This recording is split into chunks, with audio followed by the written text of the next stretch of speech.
నమస్తే, welcome to Suman TV. Shoulder pains, భుజాల నొప్పులు. ఈ భుజాల నొప్పులు అనేవి ఎందుకొస్తాయి? ఎవరిలో ఈ భుజాల నొప్పులు ఎక్కువగా మనం చూస్తాం? సో, ఎటువంటి కారణాలతో భుజాల నొప్పులు వస్తాయి? దాన్ని ఏ రకంగా మనం డయాగ్నోసిస్ చేసుకోవాలి? అండ్ దీనికి అసలు ఎలాంటి సర్జరీస్ అనేవి గాని అవసరం లేకుండా కేవలం మనం పీఆర్‌పీతో ఏ రకంగా మనం దీన్ని క్యూర్ చేసుకోవచ్చు? సో, ఈ విషయాలన్నీ అడిగి తెలుసుకుందాం. మనతో పాటు ఉన్నారు డాక్టర్ మీనల్ చంద్ర గారు ఫ్రమ్ ఈపియాన్ pain management, Jubilee Hills. Hello ma'am.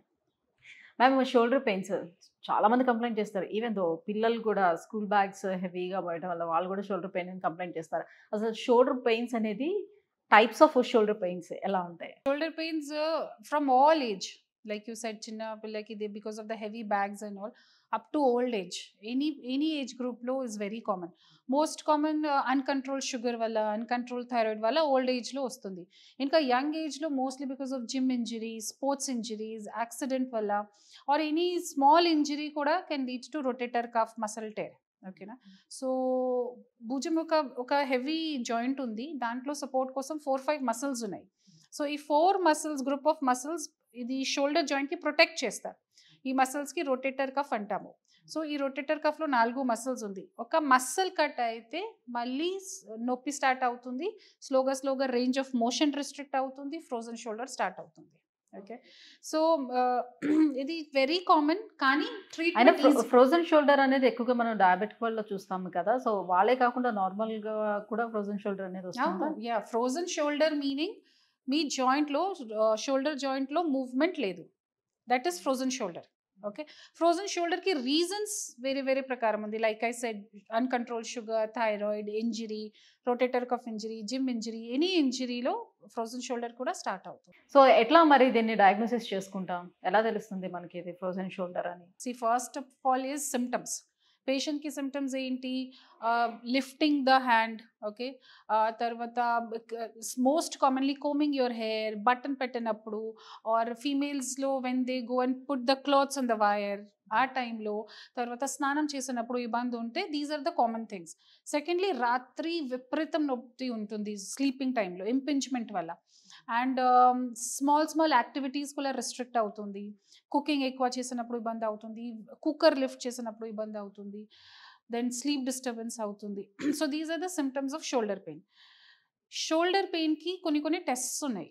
These are which doctors will do. Okay. So నా దగ్గర ఒక షోల్డర్ పెయిన్ పేషెంట్ వస్తే we do certain test. Will ask him to move the hands, తర్వాత we will do movements and see what is the problem, and then కొన్ని diagnosis అవుతుంది. Confirmation కోసం we do a high resolution ultrasound scan.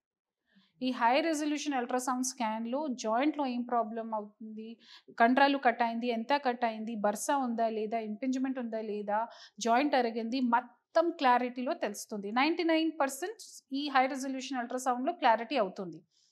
1% పేషెంట్స్కి ఎంఆర్ఐకి అవసరం ఉంటే MRI కోసం పంపిస్తాం. Okay. So shoulder పెయిన్కి రీజన్కి diagnosis చాలా ఈజీగా ఉంది. ఓన్లీ థింగ్ ఇస్ పేషెంట్కి సిమ్టమ్స్ ఐడెంటిఫికేషన్ చేయాలి, స్కాన్ చేయాలి. ఈ చేస్తే డయాగ్నోసిస్ క్లియర్. ఇప్పుడు చాలా ట్రీట్మెంట్ ఉంది. ఫర్ ఎగ్జాంపుల్, ఇది ఇనీషియల్ స్టేజెస్లో ఉంటే జస్ట్ ఫిజియోథెరపీ, చిన్న ఎక్సర్సైజెస్ అండ్ 1-2 days వరకు పెయిన్ కిల్లర్స్, ఇది వర్క్ అవుతుంది. ఎక్కువ డ్యామేజ్ ఉంటే, సపోజ్ ఇది కండరాలు కట్ అయింది, ఆర్ కండరాలులో వాటర్ ఉంది, ఆర్ జాయింట్ అరిగింది, ఆర్ బర్సైటిస్ ఉంది, దాంట్లో దెన్ ఇంజెక్షన్స్ ట్రీట్మెంట్ ఉంది. ఓకే. అంటే ఈ పెయిన్ డిఫరెన్సెస్ అనేది మనకు తెలుస్తుందా? ఇప్పుడు మజిల్ పెయిన్ వచ్చినప్పుడు గానీ, ఫ్రోజన్ షోల్డర్ వచ్చేటప్పుడు గానీ, లేకపోతే లిగమెంట్స్ అక్కడ ఉన్నటువంటి టైర్ అయినప్పుడు గానీ, ఆ పెయిన్ డిఫరెన్సెస్ ఏమైనా ఉంటుందా? ఇది చెప్పాను కదా, we see in ultrasound scan. Ultrasound స్కాన్లో అన్నీ క్లారిటీ అవుతుంది. Whether it is coming from muscle, whether rotator cuff, బైసెప్స్లో ప్రాబ్లమ్ ఉందా, or it is just a bursitis, or it is actually a joint problem, or జాయింట్లో crack అయింది, అన్నీ తెలుస్తుంది. దాని ప్రకారం ట్రీట్మెంట్ చేస్తాము. సో సపోజ్ ఇది మసల్లో కట్ అయిన తర్వాత ఏం చేయాలి? మసల్ రిపేర్ చేయాలి. మసల్ రిపేర్ కోసం పిఆర్పి ఉంది. జాయింట్లో ప్రాబ్లమ్ ఉంటే, జాయింట్లో మూవ్మెంట్ రెస్ట్రిక్ట్ అయిన తర్వాత ప్రోలోథెరపీ ఉంది. కొన్ని పేషెంట్స్కి జాయింట్ బాగానే ఉంది, మసిల్స్, లిగమెంట్ అన్నీ బాగానే ఉంది, ఓన్లీ నొప్పి ఉంది, నొప్పికి రీజన్స్ ఏం లేదు. Then in those cases radio frequency ablation ఒక ట్రీట్మెంట్ ఉంది. కొన్నిసార్లు నెక్ నొప్పి, సర్వైకల్ స్పాండిలైసిస్ వల్ల కూడా ఓన్లీ షోల్డర్ పెయిన్ తెలుస్తుంది. సో ఇది కూడా రూల్ అవుట్ చేయాలి. సో టెస్ట్ ప్రకారం ఎక్సర్సైజెస్ చేస్తాము, అండ్ ఇది ప్రకారం డయాగ్నోస్ చేస్తాము. సో నెక్ నొప్పి ఉంటే we have to treat the neck cause. Okay. And షోల్డర్లో ప్రాబ్లం ఉంటే we will treat the shoulder. Okay. So PRP కాకుండా ఎప్పుడు సర్జరీకి వెళ్ళాల్సిన నెసెసిటీ అనేది ఎప్పుడు ఏర్పడుతుంది వాళ్ళకి? సర్జరీకి జనరల్గా ఇన్ఫెక్షన్ ఉంటే, septic arthritis of the shoulder joint ఉంటే, ఆర్ కంప్లీట్ టేర్ ఆఫ్ కండరాలు, రొటేటర్ కఫ్కి కంప్లీట్ టేర్ ఉంటే, అస్సలు మూవ్మెంట్ జాయింట్లో లేదు, ఆ కండిషన్స్లో సర్జరీకి అవసరంకి ఛాన్సెస్ ఉన్నాయి. బట్ షోల్డర్ పెయిన్లో వెరీ కామన్గా just with exercises or with ఈ స్మాల్ ఇంజెక్షన్స్లో, పిఆర్పీలో, ప్రోలోథెరపీలో క్యూర్ అవుతుంది. రైట్. సో ఈ రీజనరేటివ్ థెరపీ ఏ రకంగా చేస్తారు? ఈ రీజనరేటివ్ చెప్పాను కదా, ఇట్స్ వాట్ రిపేర్ కోసం.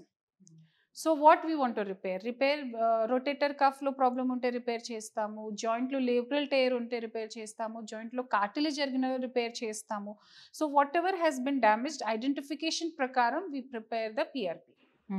సో ఇప్పుడు పిఆర్పి ట్రీట్మెంట్ ఇస్తుండేటప్పుడు సో మీరు ఇన్ని సెషన్స్ అని పెడతారు కదా, సెషన్కి మధ్యలో ఉండేటువంటి గ్యాప్లో కూడా వాళ్ళు ఎక్సర్సైజ్ చేసుకోవచ్చా? చేస్తే ఇంకా ఏమైనా సివియర్ అవుతుందా? లేకపోతే కంప్లీట్గా ట్రీట్మెంట్ ఫినిష్ అయిన తర్వాత వాళ్ళకి ఎక్సర్సైజ్ చేయండి మూమెంట్ కోసం అని చెప్తారా? ఎట్లా? ఇది పెయిన్ మేనేజ్మెంట్లో ఒక బేసిక్ రూల్ ఉంది. నొప్పి ఎక్కువ ఉంటే ఎక్సర్సైజ్ చేయకూడదు. ఎక్సర్సైజెస్ చాలా ఇంపార్టెంట్ ఉంది, but you should only do when pain has come down. So నా ట్రీట్మెంట్లో ఫస్ట్ సపోజ్ లోపల వాపు ఉంటే, వాటర్ ఉంటే, జాయింట్కి మూవ్మెంట్ కోసం ప్రోలోథెరపీ చేస్తాం. చేసిన తర్వాత పేషెంట్కి కొంచెం నొప్పి తగ్గిపోతుంది. 3-4 days తర్వాత ఎక్సర్సైజ్ స్టార్ట్ చేయాలి. దెన్ పిఆర్పి సెషన్స్లో ఇంకా వేరే ఎక్సర్సైజెస్ చేంజ్ చేస్తాము. మీకు చాలా ఎక్కువగా నొప్పి ఉంటే మీ ఎక్సర్సైజ్ చేస్తే ఇంకా నొప్పి ఎక్కువ అవుతుంది. సో ఇది basic rule, everyone should follow this. So PRP treatment తీసుకోవడానికి ఏజ్ క్రైటీరియా ఏమైనా ఉంటుందా? ఏమీ లేదు, బికాస్ నా దగ్గర చాలా స్పోర్ట్స్ ప్లేయర్ వస్తున్నారు, స్పెషలీ ర్యాకెట్ ప్లేయర్స్, టెన్నిస్ వల్ల, బ్యాడ్మింటన్ వల్ల, they come for shoulder. Or volleyball players smashing చేసినప్పుడు ఈ మొత్తం లేబరల్ టేర్ అవుతుంది, సూప్రాస్పైనటస్ టేర్ అవుతుంది. So young age 10 years 11 years వాళ్ళకి కూడా పిఆర్పి చేస్తాం. సో అసలు ఈ షోల్డర్ పెయిన్స్ అసలు రాకుండా ఉండాలి, అసలు ముందుగానే రాకుండా ఉండడానికి మన లైఫ్ స్టైల్ చేంజెస్ ఏం చేసుకోవాలి, ఎలా ఉండాలి? ఎక్సర్సైజెస్ వెరీ ఇంపార్టెంట్, ఓకేనా? So exercises daily stretching exercises చాలా ఇంపార్టెంట్ ఉంది. Second is like I said, neck వల్ల కూడా షోల్డర్ పెయిన్ స్టార్ట్ అవుతుంది. So second thing is posture, okay. ఇంకా థర్డ్ థింగ్ ఇస్ వెయిట్ కంట్రోల్లో పెట్టాలి. అండ్ మీకు స్పోర్ట్స్లో సపోజ్ స్పోర్ట్స్ ప్లే చేసినప్పుడు వార్మప్ చాలా ఇంపార్టెంట్ ఉంది. So all those things precautions follow చేయాలి. మీ డైలీ రొటీన్ ప్రకారం, మీ యాక్టివిటీ ప్రకారం చిన్న లైఫ్ స్టైల్ మోడిఫికేషన్స్ చేస్తే you will be happy. Yeah. So driving అనేది మనం ఎస్కేప్ అవ్వడానికి ఛాన్స్ ఉండదు ఆల్మోస్ట్. సో ఈ డ్రైవ్ చేసేటప్పుడు కూడా ఎలాంటి ప్రికాషన్స్ తీసుకోవాలి? ఇదే సార్, డ్రైవింగ్లో మీ సిట్టింగ్ అరేంజ్మెంట్ మంచిగా ఉండాలి, ఓకేనా? సో మీ సీట్ అడ్జస్ట్ చేయాలి, నెక్ రెస్ట్ చూడాలి. అండ్ సపోజ్ మీకు ఎక్కువ ఉంటే then try to avoid driving for long distance. So డ్రైవింగ్లో ప్రాబ్లం లేదు, కానీ మోడిఫికేషన్స్ చేయాలి. మీ సీట్లో, మీ హైట్, నెక్ రెస్ట్ ఇది అరేంజ్ చేయాలి. Thank you ma'am, thank you so much. So shoulder pains రావడానికి రీజన్స్ అండ్ పిఆర్పి ట్రీట్మెంట్ గురించి తెలియజేసినందుకు thank you so much. Thank you so much.